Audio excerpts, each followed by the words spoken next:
Hey there, I want to make a video. This is a John Deere and it's called a JS36, and I'm working on, I call it the stop or brake cable.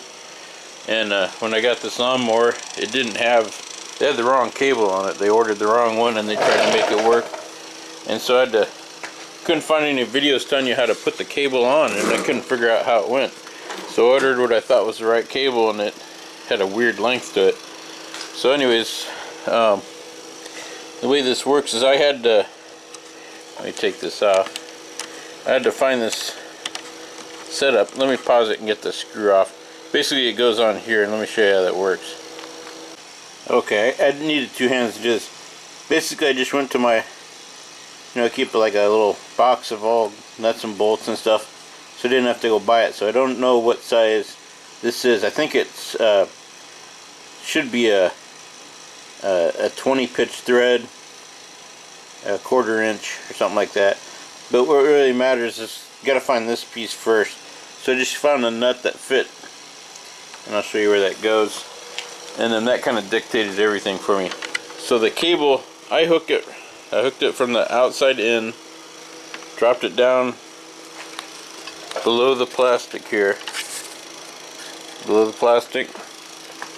and then I found this spot right here that has like a nub on it, and on the cable there's where the nut goes.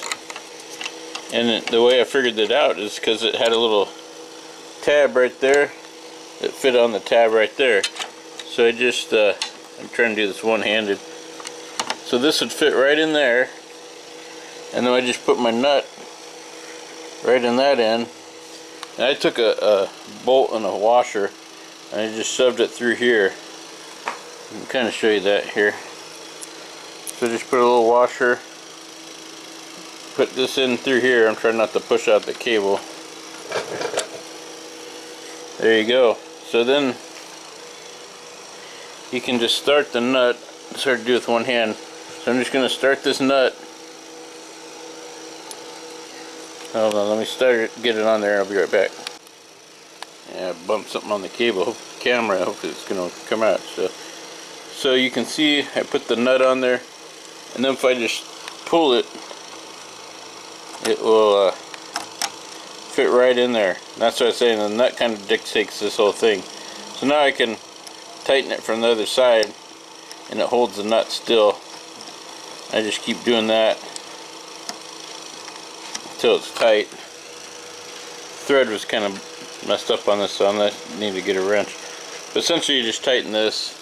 Don't over tighten it, it's plastic, and it just clips in down here. And like I said, I went from the outside in, and then you can just zip tie this to hold it on the bottom. Then I just dropped the cable down here, pushed it through the loop, and on this it goes over the top, and this you just put in here and push, and it'll clip into place there, and then we're done. You just put some zip ties holding the cable up, and then when you squeeze this, it'll actuate. This bar moves, and this is a stationary point. Anyways, it's just a quick video on how I did this, because I couldn't find any videos out on there. Hopefully it helps you out. There's a new thank you button. If this helps you out and saves you a lot of money, maybe push that thank you button. Anyways, it's on the YouTube channel, that's what I'm talking about. So hope you have a great day, and I hope this video helps somebody out there, and you have a good one.